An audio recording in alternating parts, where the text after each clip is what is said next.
very good morning, everybody. What a privilege it is here to be here this morning and to bring the word. This morning the reading is going to come from the book of John, chapter 5 and verse 1 up to verse 9. Sometime later, Jesus went to Jerusalem for a feast of the Jews.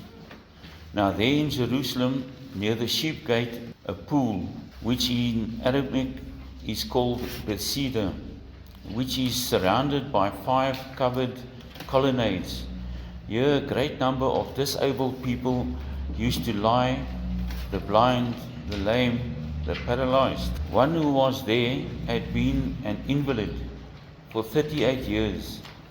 When Jesus saw him lying there and learned that he had been in this condition for a long time, he asked him, "Do you want to get well?"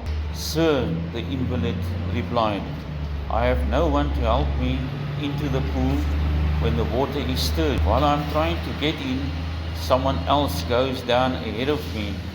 Then Jesus said to him, "Get up, pick up your mat and walk." At once the man was cured. He picked up the mat and walked.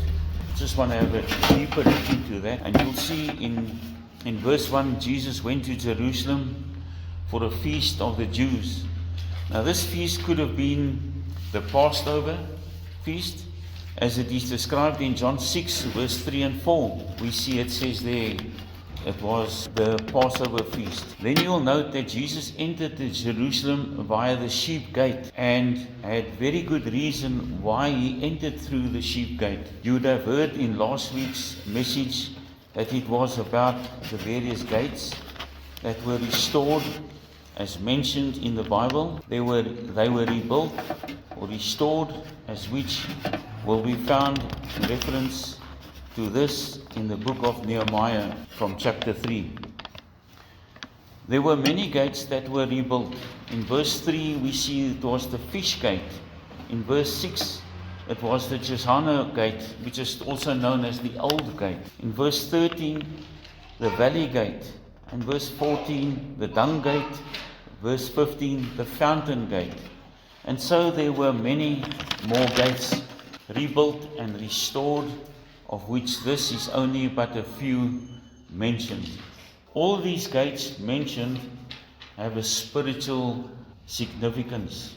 Of these gates mentioned, the sheep gate was the first gate to be rebuilt. We see that in Nehemiah 3 verse 1. The high priest Elisha was given this task to restore the sheep gate. So if you will allow me to explain the layout of the area from the sheep gate, once you pass through the sheep gate, you have a long corridor passage. And the corridor passage is lined with massive pillars which has been carved out of rock.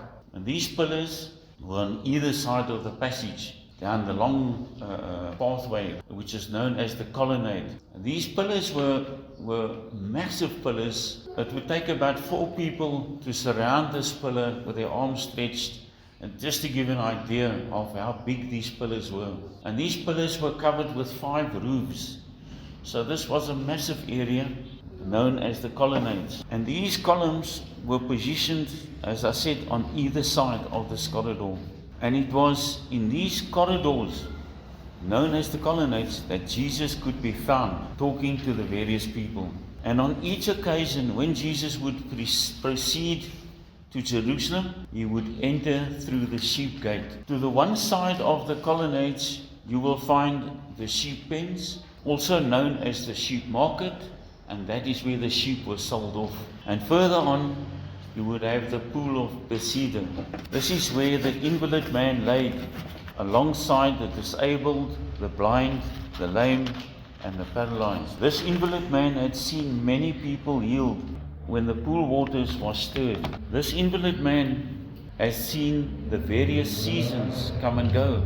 The winters, the summers, the harsh sun. Can you imagine just laying there next to that pool in the harsh sun, and waiting for this water to be stirred?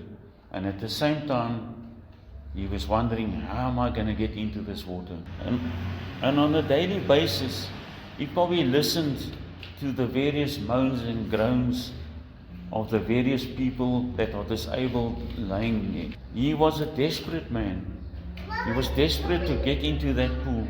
He was desperate to be healed. He became frustrated.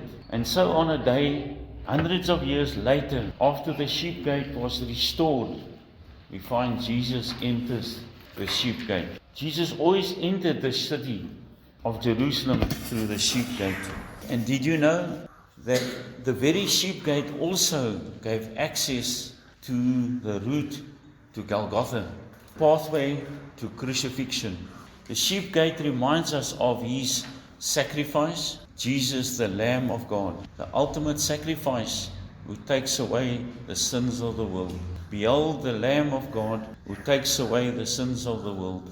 John 1 verse 29. In many ways the sheep gate represents our salvation. Salvation is through the shedding of the blood of Jesus. His blood had no gates, no bolts, no hinges, no walls. His blood was spilled out on the dusty soil for you and me. His salvation is freely available for you and me and for all those people out there and the world. Jesus Christ is our high priest. His death opened the way for us and gives free access to the Father. It is interesting to note that the sheep gate is also mentioned in the beginning and in the end in the book of Nehemiah. Jesus is the Alpha and the Omega, the beginning and the end. The sheep gate is open for you and me to pass through and to come before the Lord Jesus Christ. Everything begins and ends with Jesus. He was sacrificed on the cross. Let us not forget he rose again. And today he is sitting on the right hand side of the Father, interceding for you and me. It is his sacrifice, it is his love, it is his grace, it is his favor that he wants to lavish us with. Only if we are willing to pass through the sheep gate. It does not matter what sin you have committed, or the situation you are in, or that deep down desire in your heart. What does matter is you coming before Jesus and unload your burdens and receive the gift of everlasting life. By being willing to pass through the sheep gate, you show your commitment, your faith, and that you want more of him, that you want him to come into your life and to be like him. John 14 verse 6 tells us that I am the way, the truth, and the life. No one comes to the Father except through me. Folks, there is no other way. It doesn't matter whether we come and dust down the church and bring flowers. That is not the way to the Father. It is the commitment. It's inviting him into your life.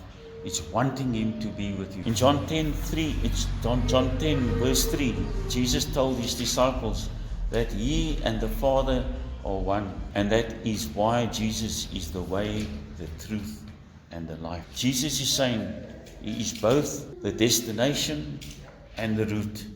And the route is through the sheep gate. This is where your soul will find rest. Where your hope comes from. He can be your fortress. And he can be your rock of salvation. So Jesus enters the sheep gate and proceeds to the pool of Bethesda. And there he sees the invalid man lying. And he also sees the other people. As I assume he probably was standing in the colonnades and talking. But you see, Jesus had one good reason to enter that sheep gate on that specific day. Because he knew of a man that was lying there for 38 years. And he knew of this man who had a deep desire in his heart. He knew of this man that was down. He was negative, because after 38 years, what more can he do? So Jesus enters this gate and he proceeds to the pool. And as I said, he had one good reason. Just as Jesus is aware of each and every moment of you. He knows our situations. He knows there is a deep down desire in your heart. Just as the invalid who laid at Jesus is aware of the frustrations or perhaps the helplessness in your heart, just like the invalid. Jesus passed all of these people and saw pity and desperation and the helplessness and the despair in the invalid man. This man had given up all hope. We see in verse 7, this man answers Jesus with an attitude of pain, with an attitude of suffering, as he was this way waiting at the pool for 38 years. And each time the water stirred, someone else gets into the water before anybody can help him. This man was frustrated, he was helpless, and he was in pain. His hope was fading. Nobody was there to help him. Haven't you had a situation where you want to do something and there's no one to help you? You call people, they've got all sorts of excuses. There's no one to help you. Is that the way you have felt at times? Were there times that whatever you attempted or tried to accomplish, it just did not work out?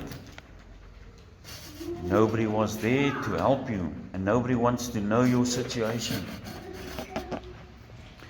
And you have no idea how to deal with this situation. You feel as though your life is spiraling down into pity. The friends you had just ain't around anymore. Just like the invalid laying at the pool for 38 years.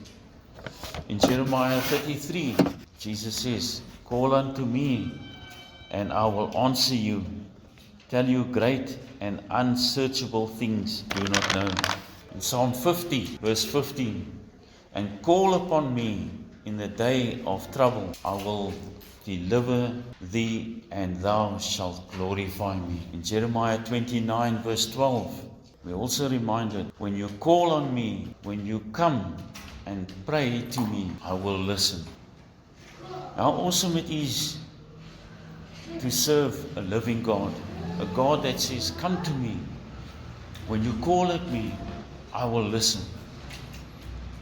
I will answer you." Jesus paid the ultimate price in full, clearing us our sins and to give us everlasting life. You see, Jesus is standing on the other side of the sheep gate. He's calling us to come through. He says, "Come through." He says, "I will deliver you from trouble, from helplessness, from sickness, from the deep yearning in your heart." And he says, "I will listen to you." And right now he's saying, "Come through. I'm waiting on the sign. I want you." And he says again, "I will answer you." Tell him what is your situation. Only Jesus can give you the perseverance and the hope. Only Jesus can remove that temptation. Only Jesus can bring about healing.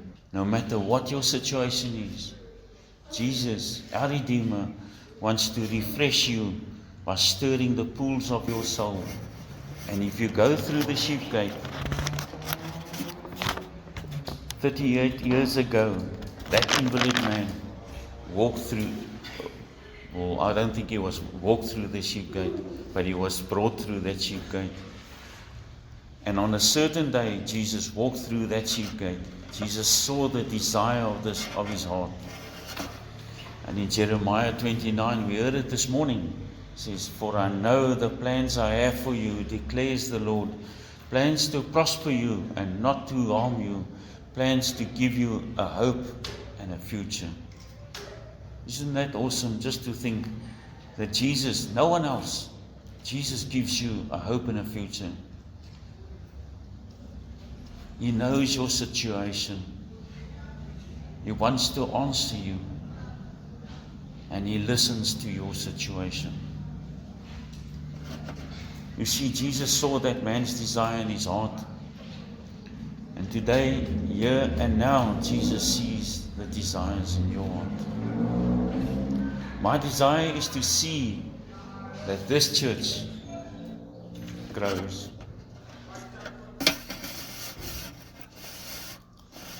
Jesus asked the invalid man do you want to get well? And that man had a situation in his life. He had a deep inner yearning. Do you also have a deep inner yearning in your heart? Do you need healing? Jesus knows about it. It was a painful 38 years. He was frustrated. He was at the darkest moment. This is where Jesus is your light. He is your hope. He wants to touch you. He is your comforter. Hebrews 13:5. We are reminded, never will I leave you, never will I forsake you. Jesus will never give up on you. That invalid man was close to giving up. Jesus will grant you wisdom. He'll never fail you. He will lead you. Jesus will grant you the desires of your heart. Jesus looked at the invalid man and granted the desires of his heart. This man had a desire in his heart, a desire to be healed. And in his state of helplessness, Jesus spoke, get up, pick up your mat and walk. At once he was healed. His life was restored. Only Jesus can grant you the desires of your heart. Call upon me. He alone is the great restorer. In Joshua 1 verse 9, have I not commanded you, be strong and courageous. Do not be terrified. Do not be discouraged, for the Lord God will be with you wherever you go. And to me that is so awesome, that wherever you go, you will be with you. We think of Jonah that was down in the whale. God was there with him. And today he's here with us. Last night, while we were laying in our beds, he was there with us. While we were driving our cars this morning, he was there with us. If he cares for those birds out in the field, how much more will he care for me and you? And folks, this is what it's about, is that we come before him, that we know we serve a living God, that we know we can turn to him. He will answer us. He's willing to be with us, and he's listening to us. And when we pray, he's sitting on the right-hand side of the Father, interceding for us. So whatever is your concern, whatever is that yearning point in your heart, hand it over to him. Call upon him. Thank you. Let us pray. Lord, I choose to place my trust and confidence in you. You are my rock and my refuge, and you are the one to whom I can come to, knowing that I have the confidence to go through the sheep gate, that you will rescue and deliver me and give me back my life and hope and bring about healing in Jesus' name. Amen.